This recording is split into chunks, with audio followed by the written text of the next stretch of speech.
দেখেন, আর একটা সবচেয়ে ভালো নিয়ত যারা হজ করে তাদের ভালো নিয়ত হলো হজ করব, খারাপ কাজ ছেড়ে দেব। অতএব এত অল্প বয়সে হজ করলে পরবর্তী আকাম কুমত অনেক করব, তো লাভ কি? নাউজুবিল্লাহ, আস্তাগফিরুল্লাহ।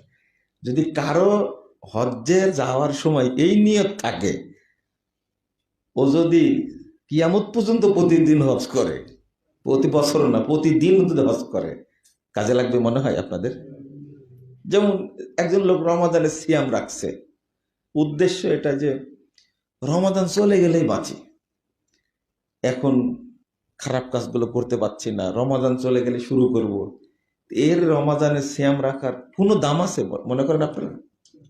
কোনো দাম নাই। যে মনে করে রমাদান চলে গেলে আমি সিগারেট খাওয়া শুরু করব, বিড়ি খাওয়া শুরু করব, হারাম খাওয়া শুরু করব, তারপরে ঘুষ খাওয়া, সুদ খাওয়া, আকাম কুকাম যত আছে সব রমাদানের পরে করব, রমাদানের সম্মানে এগুলো বন্ধ রাখছে। আচ্ছা আপনি বলেন তো, এই লোকের রমাদান পালনে, সিয়াম পালনের কোনো গুরুত্ব আল্লাহর কাছে আছে? কোনো গুরুত্ব নাই।